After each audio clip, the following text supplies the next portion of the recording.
Hello and welcome to Season 4, Episode 12 of Les Oderants. I'm Dan and I'm joined by James and Ben. Say hello, James and Ben. Hello. Hello. Hello. And, well, I think I signed off the last episode by saying that this episode I'd be able to tell you all about Milan, because I was like on a fancy schmancy PR trip to Milan to go and attend the launch of the new Marc-Antoine Barrois perfume called Aldebaran. And it's quite a rock and roll story, actually. So unfortunately I couldn't go because I was involved in an incident. And the incident was me kneeling in front of the washing. I was kneeling in front of the washing machine, getting the kids' washing out to transfer it to the tumble dryer. That was the fucking incident. And as I turned, there was a pop and rip sound came from my knee. So I've torn the medial meniscus in my left knee, which is basically about as much fun as it sounds. So I've been limping like an absolute dickhead. I couldn't really walk at all for the first few days, and then I've just been limping a lot since then, and hopefully it'll be better after a few weeks. But it meant I couldn't go to Milan, which was like a real pain in the fucking arse, because it's the first time any brand has ever offered to take me anywhere, except out back and tell me to fuck off. I'm quite disappointed. It looked quite good, but I have got the perfume. It looked like there was a few annoying people there.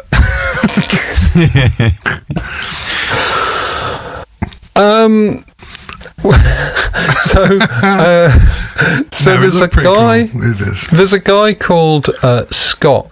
I think it's pronounced McGlashan, who is the blue blazer guy. He reviews perfumes. He's I don't think he'd mind me saying he's quite a camp Scottish fella, and he messaged me saying, are you looking forward to spending a weekend with me?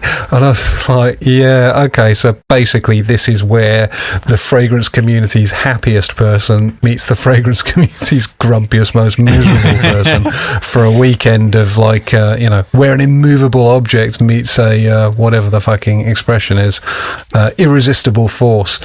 I don't know which one. When you do something like what you've done with your knee and you have to explain to people how you did it, and it's like, oh, how did you do that? I was leaning at the washing machine, so I trapped a nerve in my shoulder blade once, and it seriously crippled me for about a week. And everyone was like, oh, how did you do it? And I was like, yeah, I leant over the back of the telly and I turned it off. And that was it. Like, basically, I just overextended my shoulder slightly. But it's a bastard when you do that. Yeah. Mate, I threw my back out picking up a fucking towel. I want to tell everyone that it was like, I was in the mosh pit. I was disappointed with Ben there. I thought it'd be something kinkier than that. No. So I was getting pegged. I was getting pegged, and I turned around to look. That's not what happened, sadly. None of the above happened. When you were saying about that, I was like, come on, Dan, you're off your head on pills and you had your head in the fucking washing machine with a speaker in there. Did you ever used to do that? It's fucking amazing. It was amazing, but it was a stupid thing. You just like, I've never what the fuck am I doing? It was great. I've never had my head in a washing machine whilst off my head on pills. But like the acoustics in there are amazing. Like if you put a speaker in there, it's fucking mental. It's like wearing a crash helmet. And just having as usual, we've sort of embarked upon an entirely different course of discussion than was originally intended. But the bottom line is, anyway, my poor fucking knee is all done in, and I'm feeling quite sorry for myself. But I did get sent Aldebaran. And it arrived only the other day, and I've tried it, and I haven't really had time to formulate my thoughts. But it's a tuberose perfume. It's a massive, weird tuberose, in the sense that I normally associate tuberose with kind of bubble gum, like sappy sort of gummy kind of vibes. Here, it's more like... so when I was a kid, I was a competitive swimmer, right? So I would train like kind of 7 days a week swimming training, and the smell of swimming pool changing rooms is like sort of seared into my memory. And the first thing I thought when I smelt this perfume was swimming pool changing rooms. It's got this really like weird, like a bit like sort of TCP sort of cleaning product vibe, and not cleaning product like where people go, oh, it smells like pine fresh bog fluid or whatever, or like some bright kind of neon citrus.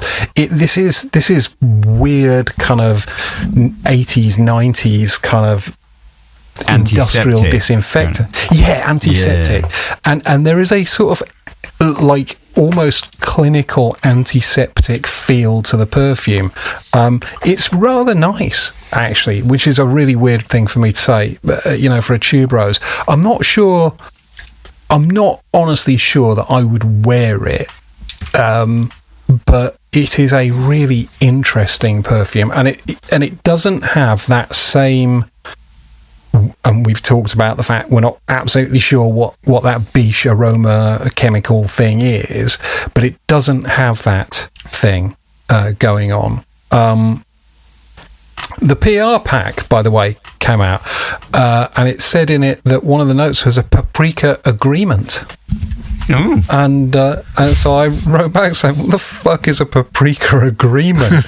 And there was some debate, and it turned out that it had said paprika accord in French, but somehow it got translated to agreement.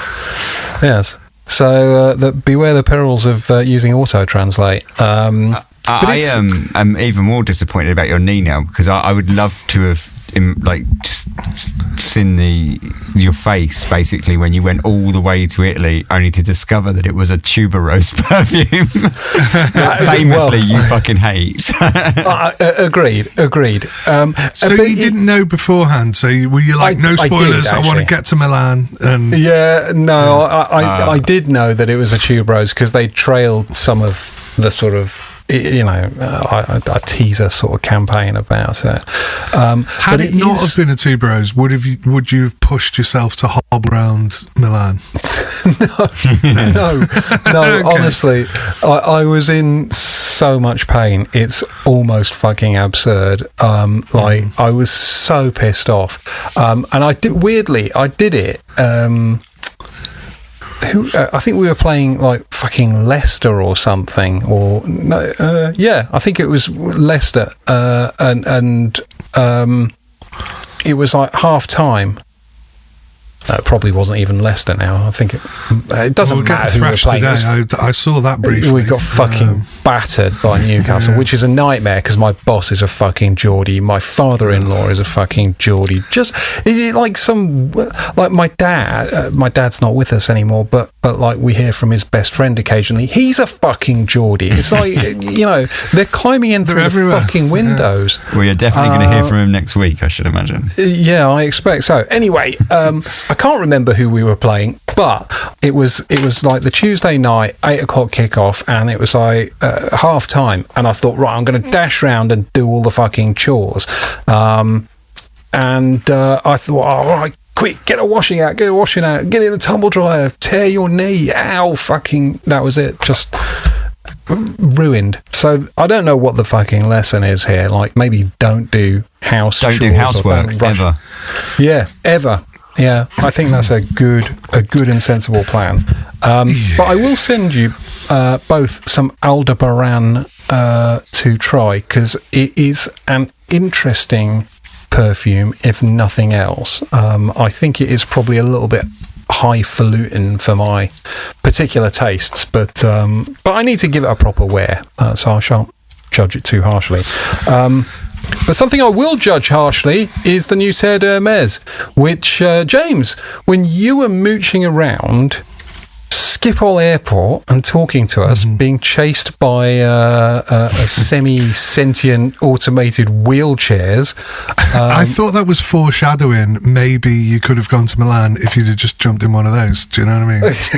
You wouldn't have to walk around the airport. That would have been quite good. They were bizarre. If I hadn't seen the video of this, by the way, I'm pretty sure I wouldn't have believed it. I would have just thought James was off his tits. Like, To be fair, I was fucking mooned walking around there. I mean, they were definitely there, James, just to reassure you. Like, we saw them. Yeah, we saw the whole thing. I needed some confirmation. You didn't seem to hate the new Terre d'Hermès when you tried it live. And have you had a chance to go back to it at all? No, I sprayed it on a card, and I actually, because I do like licorice. I do like it as an accord, whatever, in perfume.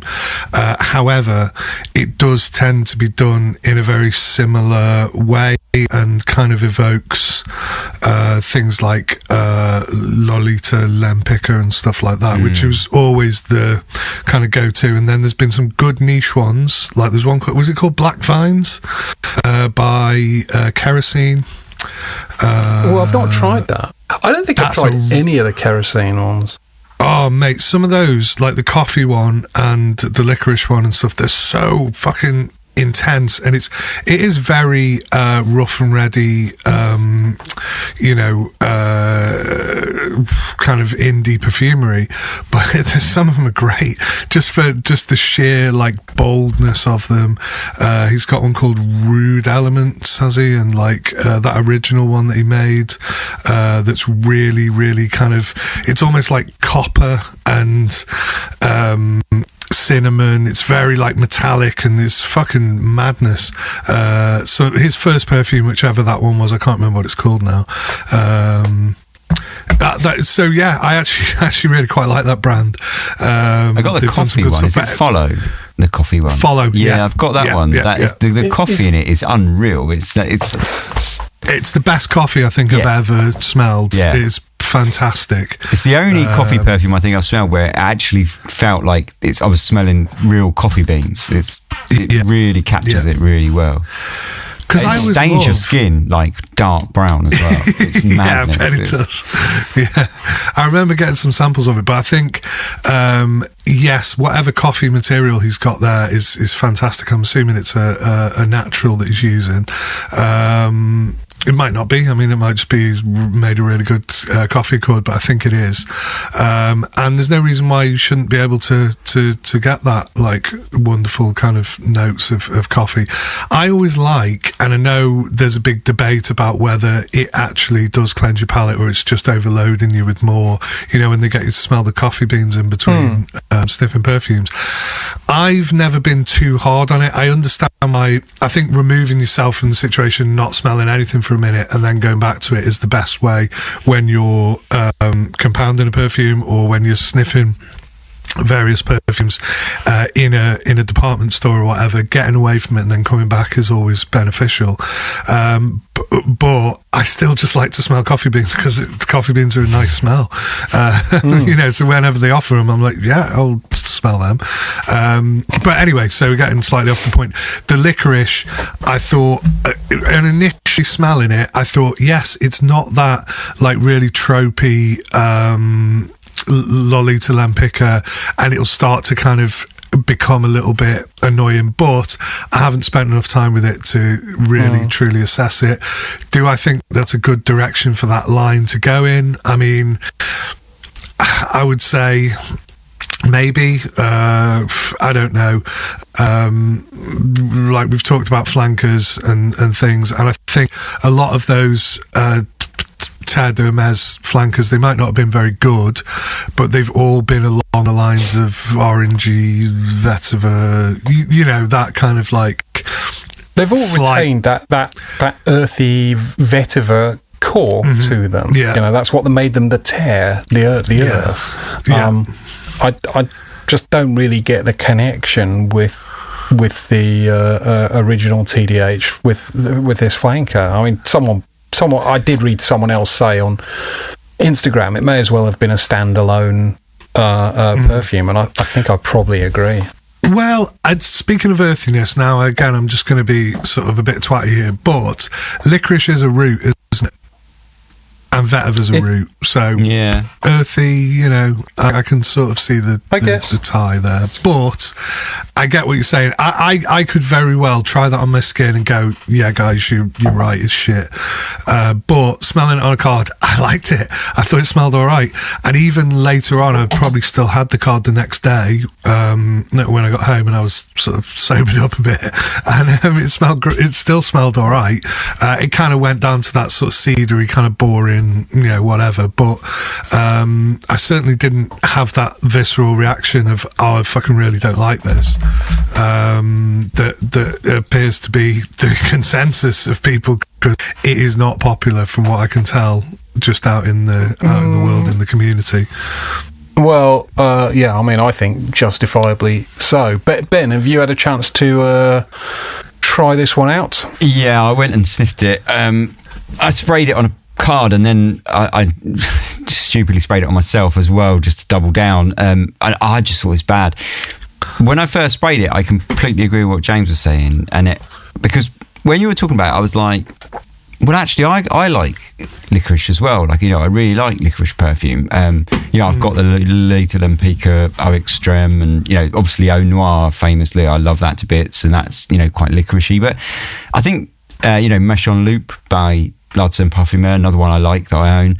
And so I was like, licorice could be good. I'm quite interested in that. And when I first sprayed it, I was pleased that it wasn't that watery, star anise-y kind of type of liquor. It was a proper sort of almost tarry, sort of thick black licorice. It felt, had heft, and it was good, and I liked that.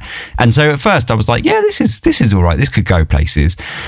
But it doesn't, and it just turns into, well, I felt like it just turned into this like amorphous blob, and I wasn't really sure what it was trying to say or achieve or do, and I definitely felt it had no connection to Terre de Mes whatsoever. But I think the thing that annoyed me more than anything was just the fact that it felt so like nothing. I couldn't understand. I couldn't really get any sort of definition from it. It just felt like this kind of like amorphous blob of smell, and I mean I find that quite upsetting. It's just a perfume smell-shaped liquid. And it's not really doing anything. Like a perfume, you should be able to pick out the individual components, and appreciate the different layers and the sort of the story it tells, quote unquote. That's the enjoyment that I get from it. When it's just this kind of blob of smell, I took that quite personally, and I thought this was awful. And I never want to smell it again. and I took that quite personally. I was personally quite annoyed. I appreciate that. I'd gone all the way to the shop to smell it, and it was shit. And I just thought, this is not only shit. It's like the ultimate crime, really, of being nothing. It's you're wasting my time. Yeah, exactly. Yeah. And so don't waste my motherfucking time. Yeah, so I didn't have a lot of good things to say about it, really. Do you have a good thing to say about anything this week? I smelled loads of really good stuff, actually. Go on then. So Tell I us went about to something you enjoyed. Yeah, I went to Penhaligon's shop, and I got some news actually from them. But I'll tell you about the perfume I smelled first. Right. So I didn't go there for perfume, right? I just was passing, and anyway, I'll come back to that.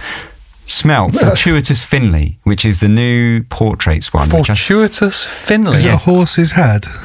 Yes, it is, yeah. I think it was a Fortnum and Mason exclusive or something for a little bit, and now they're selling it in the shop. Fortuitous Fortnum's Finley. Yeah. Fuck off. Fuck off, Fortuitous. It was all right, though. It was quite nice. Yeah? You know what? It was nailed on Penhaligon's, it's everything you would expect from the brand. It was pleasant, well-mannered, slightly boring, but nice. It was, but it was sort of marriage material, really. Not you probably wouldn't want to go on an exciting date, but probably your parents wouldn't be too upset if you took it home. And exactly, yeah. It was quite unusual in a weird sort of way. So the notes apparently are like pistachio and salt, which is what the woman in the shop was really excited to tell me about because it was so crazy.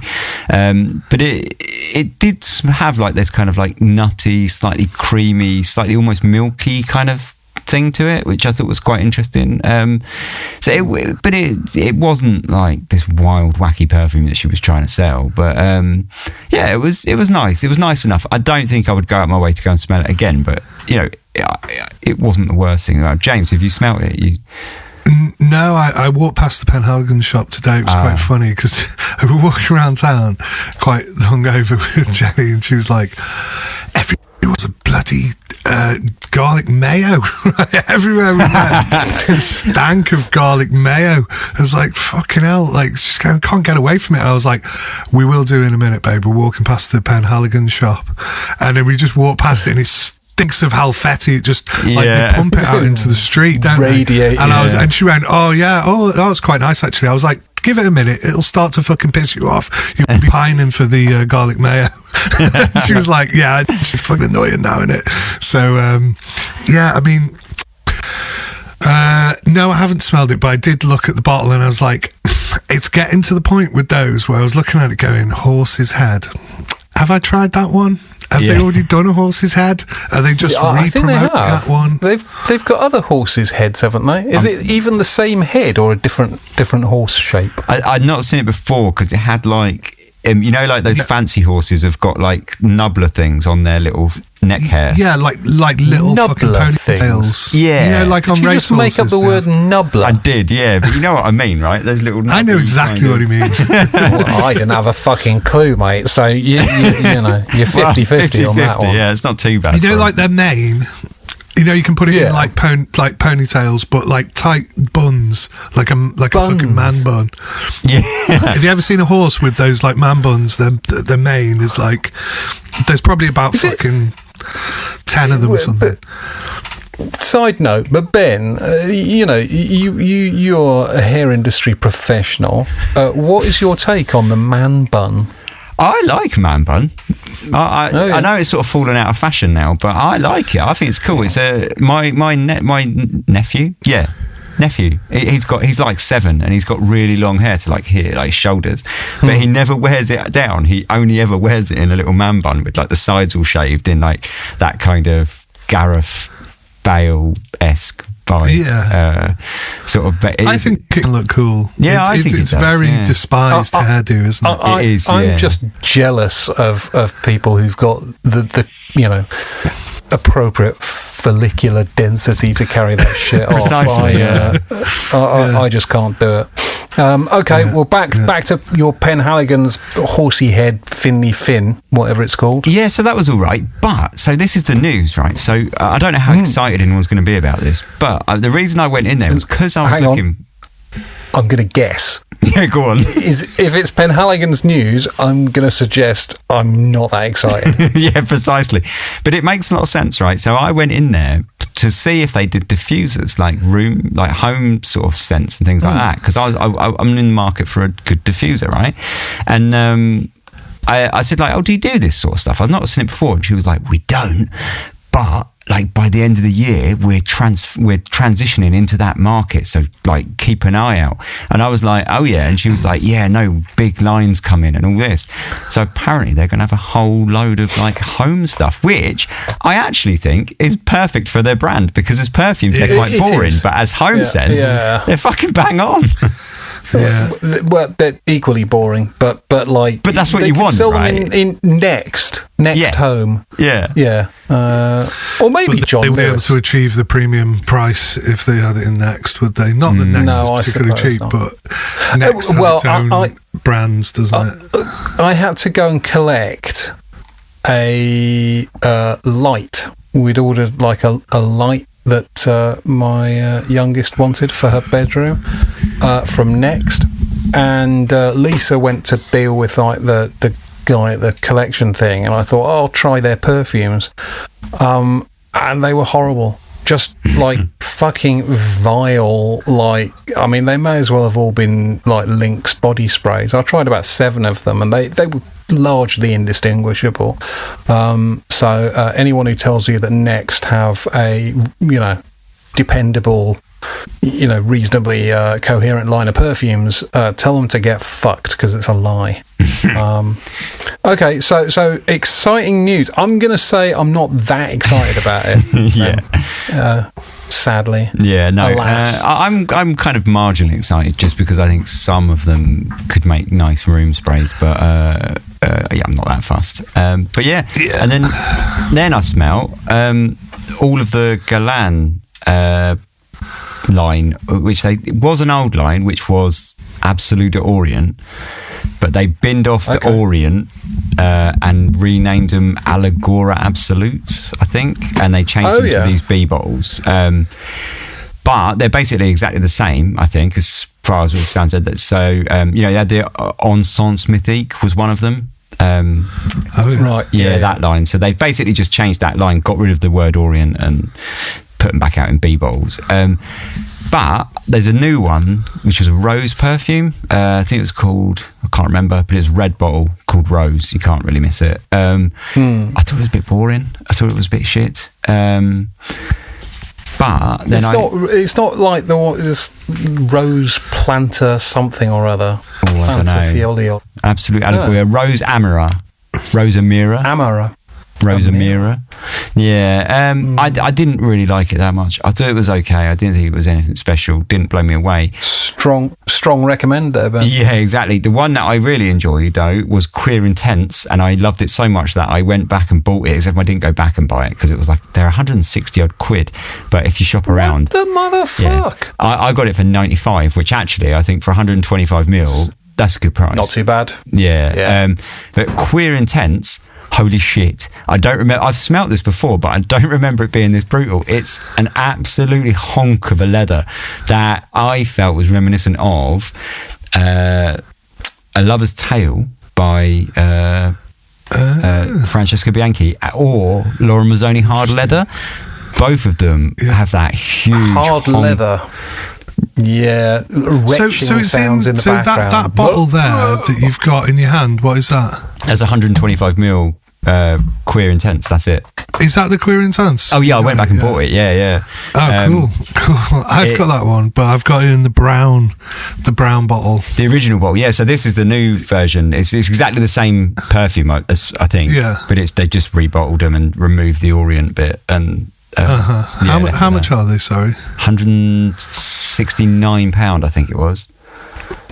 Okay, they're still fairly reasonably priced. Yeah, so I bought this one for 90. I went online, got it from a shop online for 90, which I think was. Yeah. I think that's pretty good, really. Do they still do the patchouli one? Yes, I do, yeah. Do you know what? I really like that, even though it's kind of a fucking oud rose or just a rosy modern perfume. It's not that great. It's not particularly that patchouli, but it's one of those where you wear it and you go, oh, actually, like, I really quite like this. And those Guerlains have been slagged off. I mean, I've got like maybe 4 of them, I think. So I got the 2 that were originally in another line. I'm so shit with the names. Songe Bois d'été or whatever it's called, that one, which then became Encens Mythique, I think. And something else. Anyway, they're like, they're all good. They're a bit chemically and a bit in your face. Certainly that Queer Intense is weird. It's got a kind of yellow floral aspect to it, I find, as well. And I get that not a lot of people like it. Sometimes when I wear it, I'm like, people are like, what the fuck is that? Like, I don't like that at all. And I'm like, yeah, I'm not sure whether I do fully. Okay. And then there's that one that I think that is the Bois Songe one. I can't remember what it's actually called now. Bois Mysterio, I want to say. It's a kind of red one, and that's very cumin heavy. It's kind of very sweaty wood. Cumin's hit or miss kind of note, really. Like, I quite like it. I love it. If it smells like almost like a clean sweat. It's like sweaty but not dirty. You know, it's like sweaty but somehow clean. It's that like in that kind of sweat where it's not been festering and like there's like microorganisms on your skin breaking shit. Exactly. It's like you've just worked out, and it's kind of like the kind of thing that you might say was like pheromones or whatever, which isn't really proven that that's a thing. But like if maybe. We should get that pheromones guy back on the podcast. The way that like guy, what his name was, but he wanted to be on the podcast. Like, sounds like a bad idea. Well, it'd be interesting to talk to somebody about their thoughts on that, because I don't think there is any solid science to back any of it. Talking to a fucking flat earther. Maybe we should just completely change the thing. Just briefly on flat earth, did you see that some guy, right, I don't know if you follow this kind of shit, but some guy who's quite like rich, I think he's like a fucking preacher or something, he paid for some people to go to the Antarctic to see the 24-hour sun, because obviously on this flat earth model that they have, it wouldn't work that there'd be a 24-hour sun, like maybe in the northern hemisphere, because it's like in the middle of their kind of pizza, but on the outside it just makes no sense. So a lot of these flat earthers were like, if we ever saw the 24-hour sun, but it's bollocks and it's all fucking, Rockefeller fucking sponsor, they go into their mad conspiracy theory bullshit. And then you're like, so this guy basically paid for 2 like debunker people and 2 flat earthers to go and go and see it and film it, like live stream it 24 hours. And they did, and they live streamed it, and the 2 that went kind of had to go. They'd probably had enough of their fucking grift. Do you know what I mean? It was like, right, we're fucking this off, because they make money from other fucking idiots paying for the, to watch their channel and whatever. And so one of them jacked in and went, actually I was a dickhead, the earth is a globe. And the other one kind of doubled down, and then loads of the other ones went, it was all controlled opposition, and they did this and they took those, and they've been nobbled, and it was a fake sun, and there's all these kind of things about they made a fake sun and all this kind of shit. And you're like, just let it go, dude. Like, this guy paid with his own money to send people to go, and they tried to price themselves out of it, going, no, I need someone to come with me, and I need all this, and I need to stay. And he went, yeah, fine, it's going to cost like 75 grand per person, and he fucking paid it. And they went there, and now they're like, some of them are like going, no, we didn't see what was, we didn't see what we saw. Fucking honestly, the lengths people will go to believe that everybody is lying to them, and it comes from basically a psychological shortcoming where essentially there's no agency in their own lives. They have to somehow believe that everything is conspired against them. Their fuck-ups and their uselessness is not their fault. It's the fault of, quote-unquote, them. And they are always trying to somehow fucking do us in with lies about, the earth being round. They call flat earthers refer to people who believe that the earth is not flat as globetards. Yeah, they do. Yeah, they do. Globetards. Not very PC either, is it? But it's no, it's not. Anyway, I don't know how we got on. Not very PC. Last night I was out, and I did probably one of the best impressions of my life, and everybody like clapped, and they were going, "Wow, that was fucking amazing!" And but I'm not very proud of it. It was of, do you know that is she called Rosie something? She's like a cerebral. She's a comedian with cerebral palsy. God, no. Do you know her? Yes, I did a fucking really good impression of her, but it was only because people were being horrible about it, going, "Oh, she's not funny," and I think people just take pity on her. And I just went, "No, I'm not even going to do it." But I just did it, and I was like, "No, she is fucking funny." See, but I was trying to kind of prove a point. Wow. Anyway, where were we? Queer Intense. Yeah, it's really nice. Yes. Must have been the most fucked up thing. I also did a really good Ike Turner as well. Oh my God! I did like the deep bit on the rolling on the river. You know. Yeah. Did you? Was that Ike who did that? Maybe not. I don't think it was. Oh, right. Okay. Yeah. You know what I meant, though. That's great. I know, because your perfect fucking rolling on the river sort of double bass there was awesome. I feel like we've really lost our way today. I miss Fliss.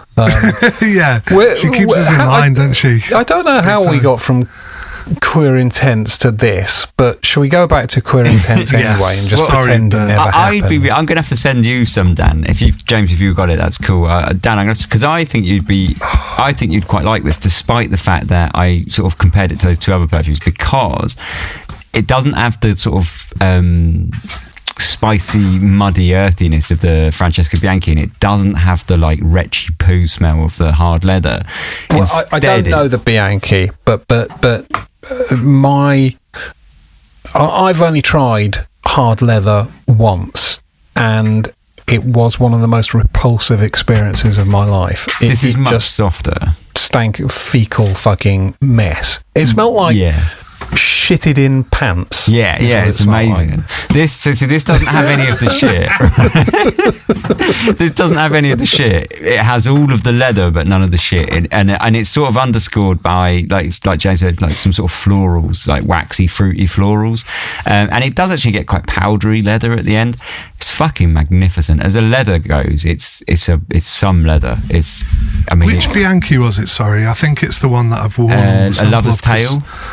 Yeah, Lover's Tale. Lover's Tale was much spicier, much earthier, much more sort of muddy. But this is a lot lighter. I haven't got that one in my sample set, so I must have worn it because I was going to do a direct comparison because it's not very often. So that's my Queer Intense.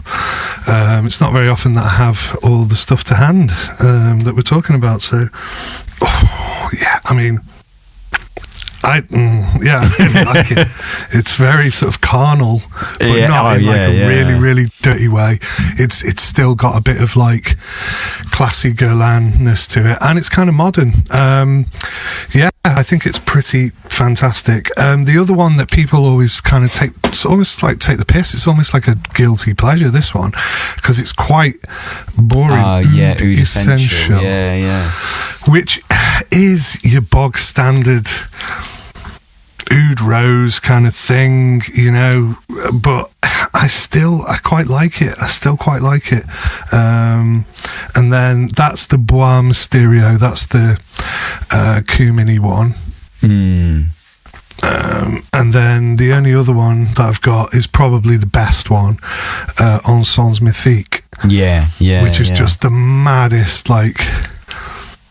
Yeah, that's the best one. That's the one the first I've sort of drew me to the line in the first place, that one. Yeah, fantastic stuff. Are we still on sort of news, kind of? Yeah. Where we can have news whenever you like. Have you got some good news? Or news?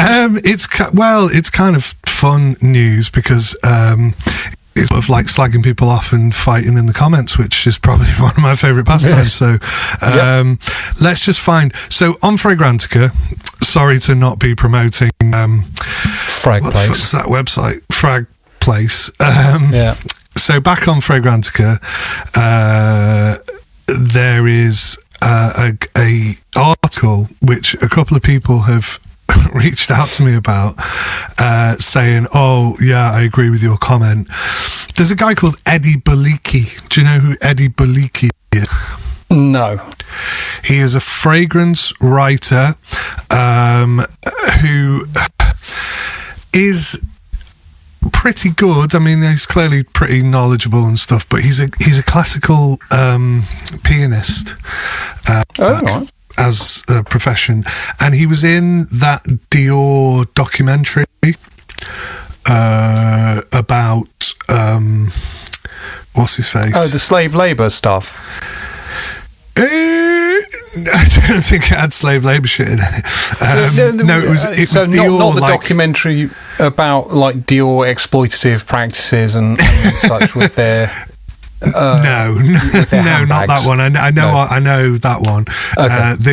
This was an actual out by Dior kind of fluff piece about how great Dior is and about how cool. They probably papered over the whole slave labour thing there. Yeah. They didn't. There wasn't even a mention of that. I mean, it was, it's weird, really. Yeah, weird. So yeah, basically, it was about. So fucking shit, man. The guy who was the head perfumer there for ages before Francis Kirkshire. The perfumer before Dior. Yeah, what the fuck was his name? Everyone hated him. Dimashi, yeah. So it had Dimashi like walking around like smelling fucking railings and like bits of fucking train track and stuff. Yeah, people were like, "Oh, I hated that documentary." I was like, "Yeah, it wasn't great, but like, it was kind of okay." Anyway, Eddie Baliki was in that. Briefly as a little talking head, and it's like, who the fuck is this guy? Some guy who like writes for Fraser, like what the fuck? And he was talking about, I think he was talking about dissonance and harmony and things like that in fragrance accords, relating them to piano and notes and stuff. It was quite a nice little piece, right? And I thought, oh yeah, that's cool. And then he had started seeing him writing on Fragrantica a lot, and he had a kind of quite a good style in that he wasn't too flowery, wasn't too full of shit, and he was kind of to the point, and he was a bit could be quite barbed like a Luca Turin or whatever. I thought, I quite like this guy, and he's like a British guy and stuff. I think he lives elsewhere and whatever, but anyway, he's written a piece on Fragrantica, and I had to say, sorry Eddie, it's fucking bollocks, mate, what are you talking here, right? Because I don't know how to search. Like, this is a thing about Fragrantica. It is shit on your phone, isn't it? So I don't even know how to search, other than if somebody's commented on it. When it comes up on the sidebar, you can't find an article. Like, I don't know how you search. It's one of the least user-friendly websites in the history of websites. But I think it's just because there's sheer amount of content on there that it's quite hard. I mean, do you know what I mean? Like, you should be able to search content. I mean, simple search tools should be like easy to deploy and use. Maybe if I just put fucking Eddie shite. Baliki. Eddie Baliki. So okay. So I'll tell you what the fucking. I'll tell you what the article's about.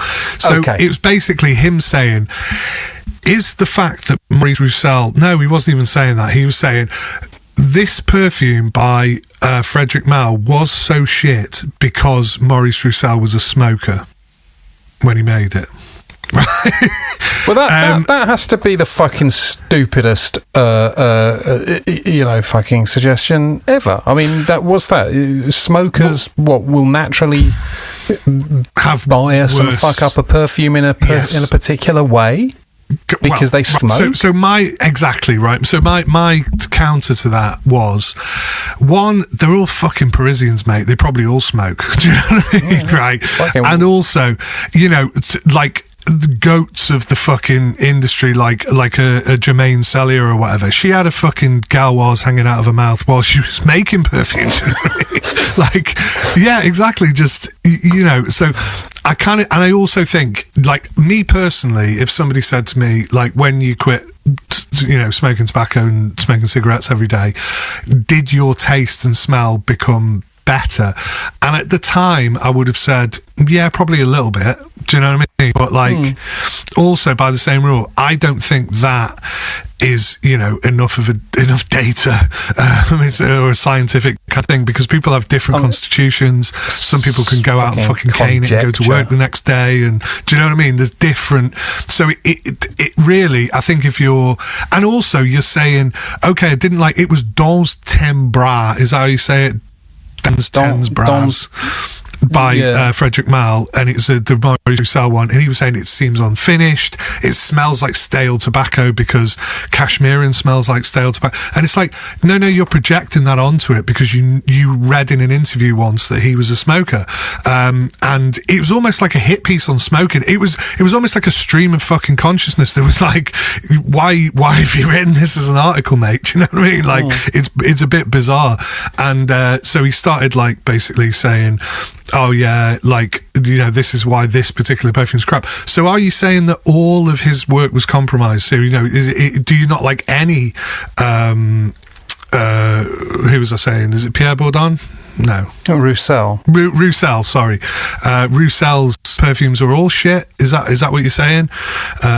Because he was a smoker. You know, I just found it weird, and a lot of other people did in comments, and were like, this is fucking bullshit, like, what a stupid fucking article. They might have even taken it down, I don't know. Did things get quite leery, quite heated? Yeah, from what I could see. And I wasn't even me really doing it. I just put, you know, sort of what I thought was quite a funny little retort to it. Here we go, found it. It's called Perfumers Shouldn't Smoke. Why Dan's 10 Bra is Off Balance. So, I'm not going to read the whole fucking thing. Does this cunt smoke? I mean, is he a smoker? Has he ever smoked? Well, I've no idea. And he uses an analogy of pianist, being a pianist. Pianism. Because that's what he knows. Yeah. Pianism. You are a fucking pianist, mate. And I thought it's not even like, it doesn't make sense. What's it's kind of out of context. Have you found smoking? Because I play piano, and I used to smoke, and now I don't smoke. And I tell you what, nothing's changed in my piano playing. No, he's not saying that. I think I can't remember what he says about piano playing. He's just trying to like compare it for some fucking reason. I don't know. I mean, I think this just sounds like fucking a stupid conjecture. Find it, guys. Go on Fragrantica now. Have a look yourself. I can't, because then I'll fucking get animated and want to fucking get involved, and I don't want to do Come on, get involved. I find so it do you want to hear what I put in response to what he said? So I've kind of paraphrased what he said. So this is what I said. Smoke shaming, nice one, Baliki. I mean, joking aside, I'm not triggered by your thoughts here. You're entitled to them, and to wildly speculate as to why you don't like a certain perfume in particular. Also, as an ex-tobacco smoker myself, I would probably agree that my taste and smell improved as a result of quitting, but this is in no way scientific, nor do I think it would apply to everyone. Some people have more robust constitutions, higher tolerances, just better skill sets, or natural ability, acuity for things than other people do. By your logic, does that mean that all Roussel's perfumes are compromised by his awful habit, or just this one because you reckon he was caning the ciggies particularly hard at this point in his career? Caning the ciggies. And I put, to you, Cashmerean has a stale backy smell to it. So you remember once that he said he was a smoker in an interview, and your mind made the correlation. So I said, I wonder how many perfumers are smokers genuinely. A lot of them are French or train or live in France, and they love the tabs over there. And then I put, sorry, Eddie. I made the point about Jermaine Sallier as well. And then I said, yeah, sorry, Eddie. This is bollocks, mate. And that's it. So, well, I think that's a fair takedown. I would bet you, like, well, I make a bet on the balance of probabilities. I would say it's almost a certainty that Rudnitska was a smoker. Are you going to complain about his perfumes? I mean, almost everybody smoked kind of around the turn of the century. Yeah. You know, mid 1900s onwards, right? And almost everyone smoked, and certainly the French were like notoriously heavy smokers, particularly the Parisians, as you know, the Gaulois, chain smoking French caricature is there for a reason. I think it's just nonsense. He's picking on one perfumer that he's identified smokes and has sort of decided to label that as his reason for why he doesn't like a given perfume. I think it sounds, at best, it's a fucking theory, but it sounds stupid to me. I mean, if you want an analogy, like you could say like the artist who's colourblind can't paint because he's colourblind, or someone with like hearing impairment is like can't make good music, which we both know, well, we all know is fucking nonsense. So but if you're subscribing to the idea that smoking is going to somehow like be a detriment to your palate or whatever, like it's absolute nonsense. Someone with cerebral palsy can't do comedy, it's all the same, isn't it? Wow. Yeah, okay, so Fragrantica arguments about fucking Roussel's smoking and the impact it may or may not have had on his perfume output. Is there any actual perfumes you've been spraying this week, James, that are of interest, of consequence? Not really.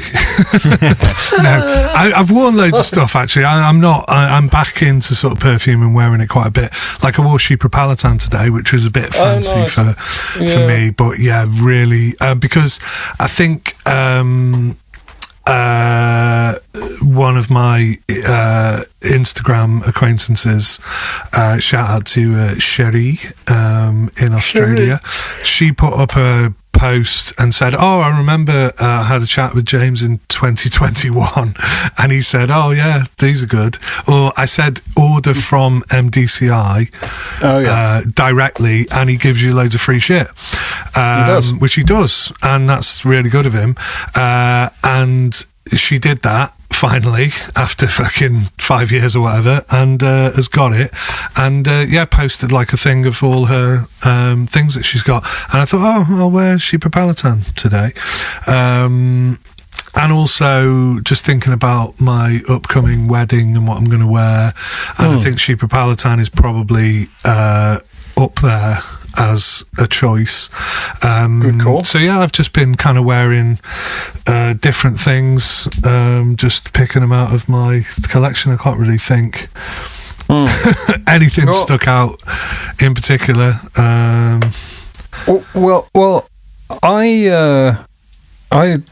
I've got a whole list of things that I've worn and wanted to talk about, but I'm not going to because I can't be asked. We'll be here all fucking day. But there were a couple that were sort of interesting. The first one is that I managed to get a second vintage bottle of Derby. I was very excited about this. Ooh! And what did that set you back? It wasn't as much as the first one. It was about, I think it was about 250 quid or something. Good. Which is, not bad at all, really. I mean, it's cheaper than most Roger Dove perfumes. So, and I put a picture of the two of them on Instagram, and I hadn't realised this until I put them next to each other, but one's got a fucking silver coloured cap and one's got a blue coloured cap, and the writing is at different points on the bottle, and it's like, why do you have to not be identical, you twat? And is that just from a photo point of view? Yeah, exactly. No other reason.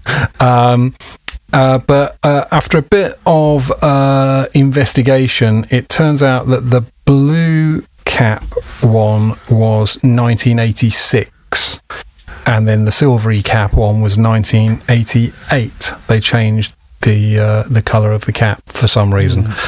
But they both smell fucking magic, and I'm pretty pleased about that. So I don't have many. I don't even like the term backup bottles. Backup bottle. What, in case the first one goes faulty? Right. I don't like that expression for some reason. It just irritates me. And I don't have a lot of duplicate bottles, but I now have duplicates of vintage Derby and the 2011 Derby. So I'm set for fucking Derby. But the other one I wanted to mention was Victoria Beckham.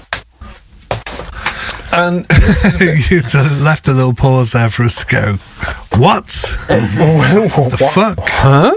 What the fuck? Well, I had this really weird idea, and I was thinking about doing it, but I thought, no, I'll probably need James to do it. But basically, I had so I got this Victoria Beckham. It's Victoria Beckham Beauty, and it's called Portofino. And you'd have thought automatically, oh, that'll be a full 7-Eleven Neroli Portofino, sort of thing. And it isn't at all. It's basically, it's like halfway between Bal d'Afrique. Is that Byredo? I think it is, yeah. Byredo, Bal d'Afrique, sort of pulpy, sort of fleshy, fruity thing. And then it's got the... Jacques Fath Vetiver Gris, which was a sort of it's vetiver with that ethyl maltol kind of Baccarat-y type thing going on. And it's sort of squarely in between those two perfumes, and it's actually really nice. It's very enjoyable. It's not groundbreaking, but it's very enjoyable, and I quite like the bottle. It's in a nice turquoise sort of bottle. It's quite pretty. So I was sort of happy with that, but I had this ridiculous idea of getting like a David Beckham perfume and then doing like a stop motion like movie of the two bottles, and then doing like some weird sort of David sort of voiceover and Victoria. You're right, that is the kind of dumb shit that I do. Exactly. You're like, I'm not going to lower the tone of my Instagram. Well, it's not so much that. I just think, you would execute that far more professionally than me. I did one once where the bottles, like, they basically had a shag, and I did them like kind of in the bath, and then I did them like in the bed, and they had like a ciggy, like they both had a ciggy out their mouth afterwards, and I had that Shatem, that tune. I can't remember what the fragrances were, but that was in the mists of time.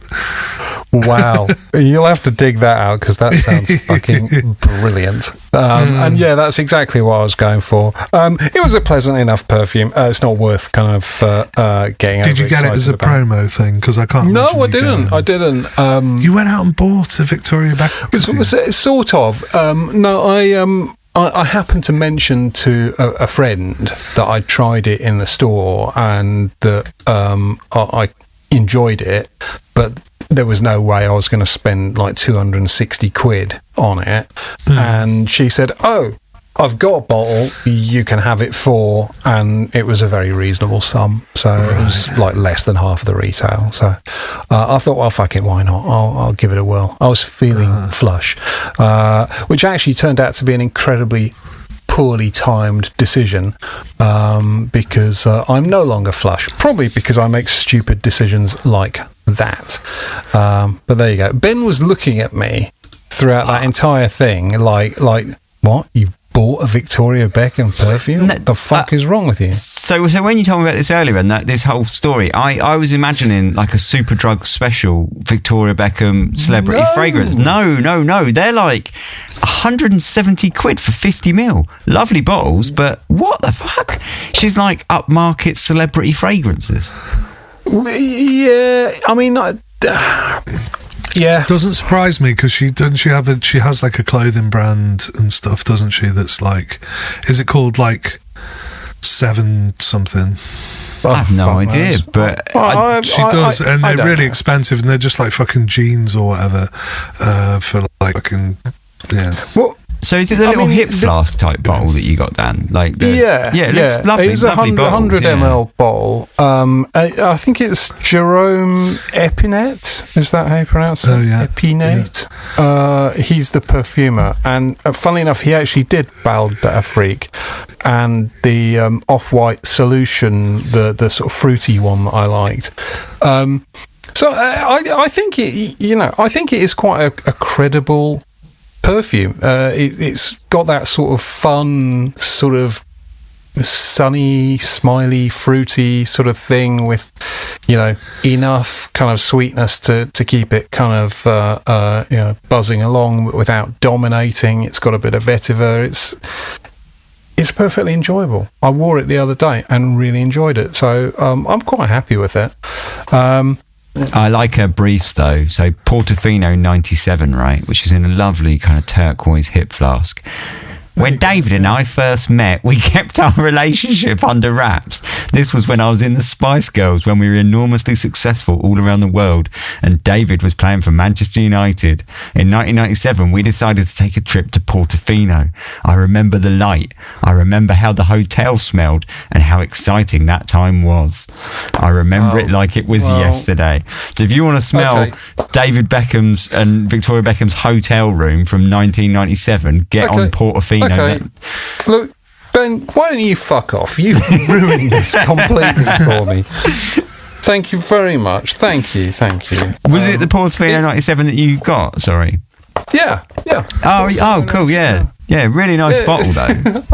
It's lovely. Yeah. It's a lovely turquoise bottle. It's a perfume by Jerome Epinette. It's nicely presented, very kind of minimal packaging. It doesn't sort of... The only thing celebrity about it is the name Victoria Beckham. There's no kind of like, there's no other hallmarks of like celebrity-based perfumes where they'd have their sort of image all over the box or anything like that. Not like your. I was just thinking. Hello. Classic.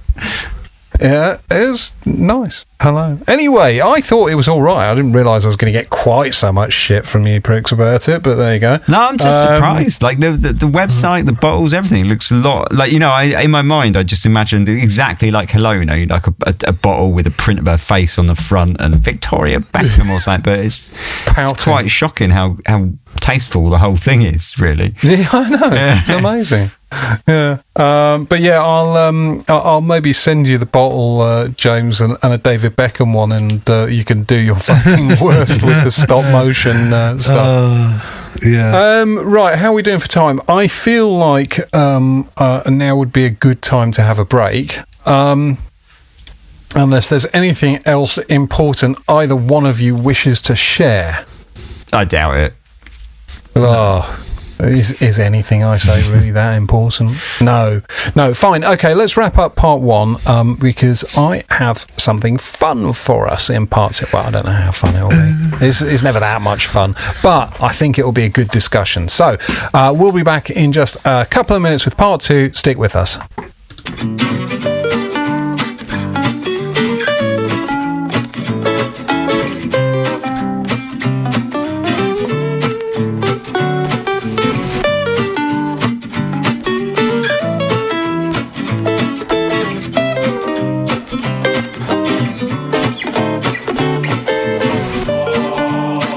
Hello and welcome back to part two of Les Oderants.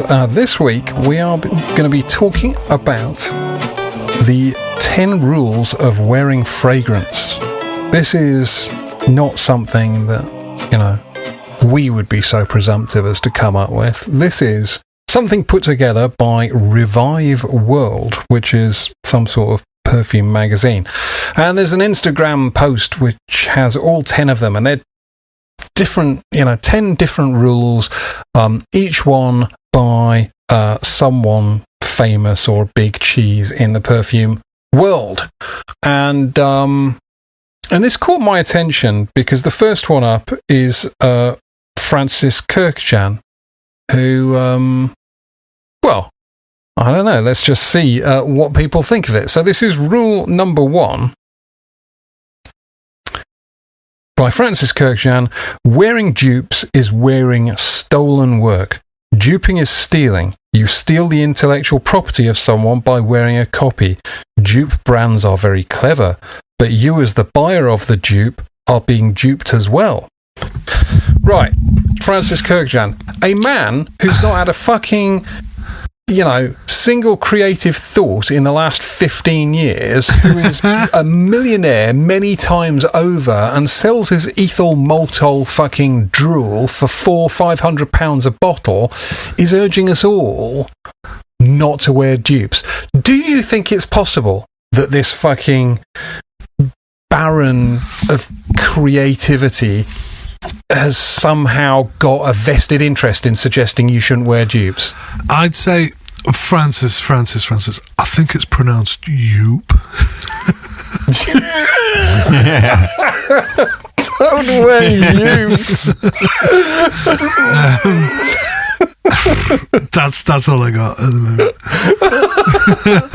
It's pronounced Yoop. Don't wear Yoops. You're being Yooped. Oh my god. I think, where's this cunt get off being so sanctimonious? I mean, honestly, this guy's absolutely swimming around in fucking money whilst releasing one shit fucking creatively bereft release after another at Dior, mining the back catalogue of someone else's work, by the way, in order to somehow pronounce them as his. And yet, dupes are stealing money. No, the only people who should be able to wear Baccarat Rouge are people who... Someone made this comment. The only people who should be able to wear Baccarat Rouge are people who can afford $500 a bottle of fragrance. That makes total sense. I just, I think you can argue about the dupes thing, and I totally get that.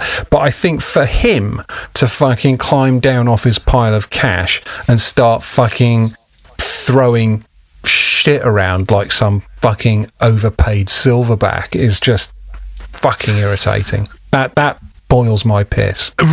Okay.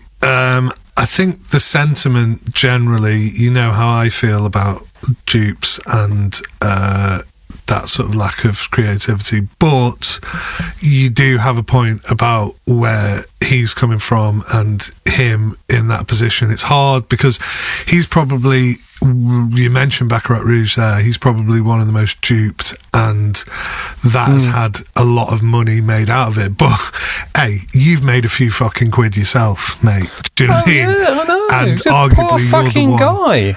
Yeah, arguably I know. you're the one He's really invented. rinsing people for the real stuff, but Exactly. He's invented the most amazing perfume, but the poor bastard is living in the street in a cardboard box because people are buying dupes. Fuck off, Francis. I mean, really, fuck off. What a prick. I wouldn't go that far. It doesn't offend me that he's annoyed by that, because I think the whole industry. But there was a long time before you saw this kind of how prevalent it is now, where, I mean, even when I go on fucking Reddit, right, I've got like targeted adverts with these really shitty, like they look like someone's knocking them out of the fucking garage, clone brands, and I'm like, it really is that fucking everywhere, so but he's had a long time making hay while the sun was shining, and this wasn't happening, so it's kind of a more modern problem, I think. Ben, where do you stand on Kirky's point of view? It's really complicated, isn't it? Like, I think like clones and dupes do have a place, like especially when it comes to like discontinued and really difficult to find perfumes, or perfumes that are just out of reach in terms of price. I think a lot of the people that are wearing Baccarat Rouge dupes are probably not his market, and they wouldn't pay for like 300, 400 quid for a perfume anyway. Like, they're happy to pay 20 quid for a bottle of perfume. But on the flip side, as someone who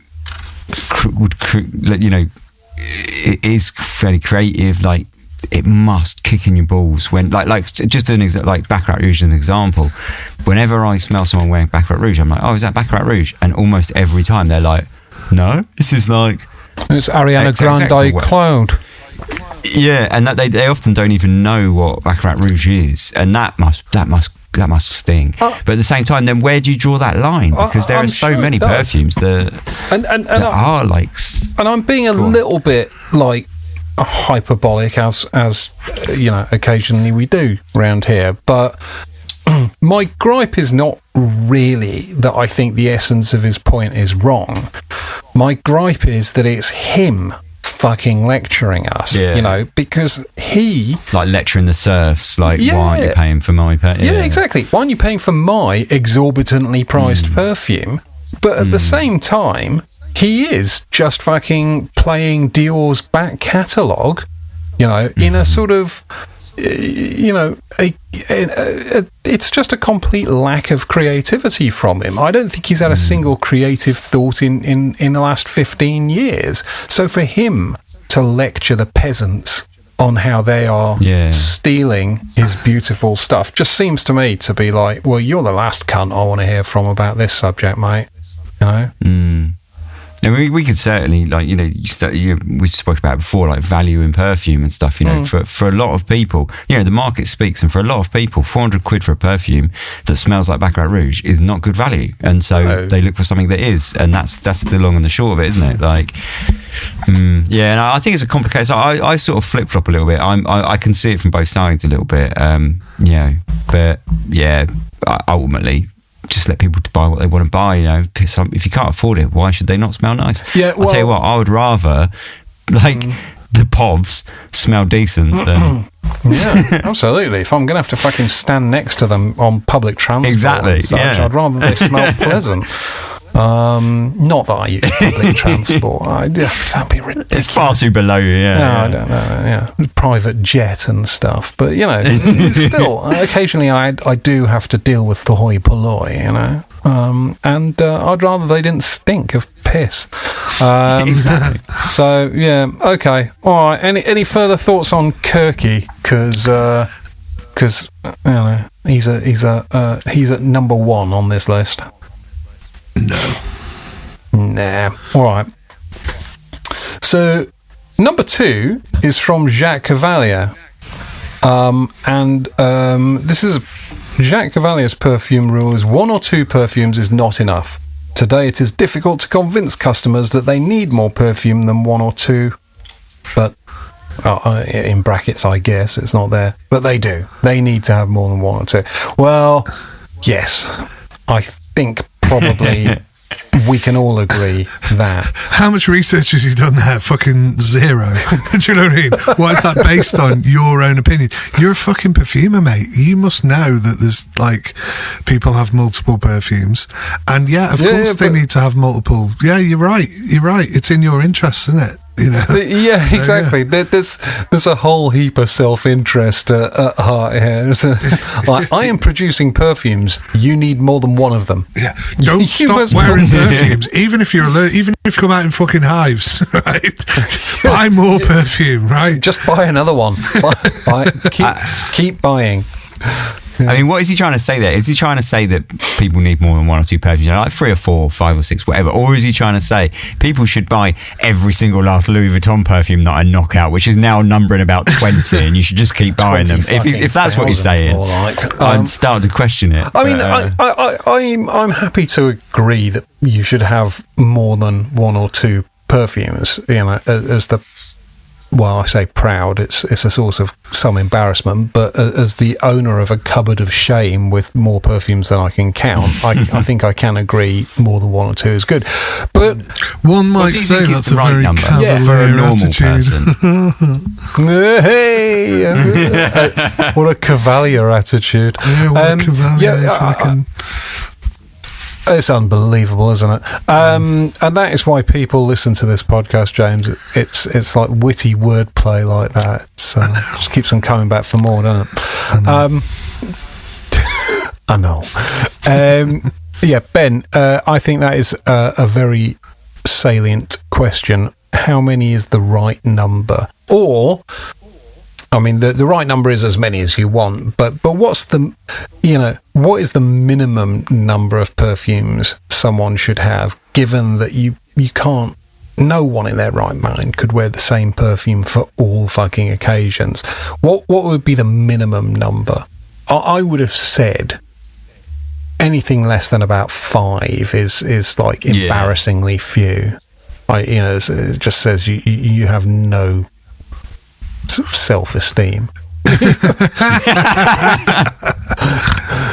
And I was thinking of 5 as well. I mean, somewhere between 5 and 10. But I mean, looking at my shelf, I would suggest more like 200 to 300 is about right. But, I mean, that would suggest other self-esteem issues. If I'm honest. Well, quite the other end of the spectrum. I reckon I reckon you can cover most bases with 5. I reckon. Yeah. Work, social, date, fucking something random, You do. Like if you go around to someone else's house and they're not into perfume, and you maybe go in their bathroom and they have their collection out, and they've got like 4. Do you know what I mean? You're like, I feel so fucking sorry for you. Like, it's just like, that's pathetic. You must have really low self-esteem. Yeah, like it's a bit like when you meet those people that say like, I'm not really that into music, and you go, no, you're a human being. Like, how can you not be into music? Like, I'm a foodie. Oh, really? Well, you like food, do you? Like eating? Yeah. Oh, nice one. Yeah. People who say I'm not really into food. What the fuck? I don't even understand that. I agree. I think anything less than 5, and you're basically saying you don't really care, or you don't understand, and either way, it's a very sad state of affairs. If someone said to me, I want to start a perfume, and this is one of the worst expressions ever, by the way, but I want a perfume wardrobe, a capsule wardrobe, or whatever dickheads say, I would start with, right, well, you're going to need 5 perfumes, and you're going to have to give me probably somewhere between £500 and £800 to get you going. And there'll be 1 or 2 cheap ones in there, there'll be 1 or 2 expensive ones, and then there'll just be something fucking mad, and like, you're the only person within like 300 miles is going to own this, so it's important that you have it, kind of thing. But yeah, 5 is good. So what, we're all agreed with the cavalier attitude of Jacques Cavalier that 1 or 2 is not enough. It's not even really a rule, is it? So you really phoned that shit in. Do you have anything to say, Jacques? Buy more perfume? Is there a way we could say that? Preferably another citrus Louis Vuitton one. Yeah, exactly. I have 10. Yeah, exactly. Loads of them. Okay, this is from someone that I don't recognise, called Ben Gorham. Who the fuck is Ben Gorham? Rings a bell. Anyone? Rings a bell. Rings a bell.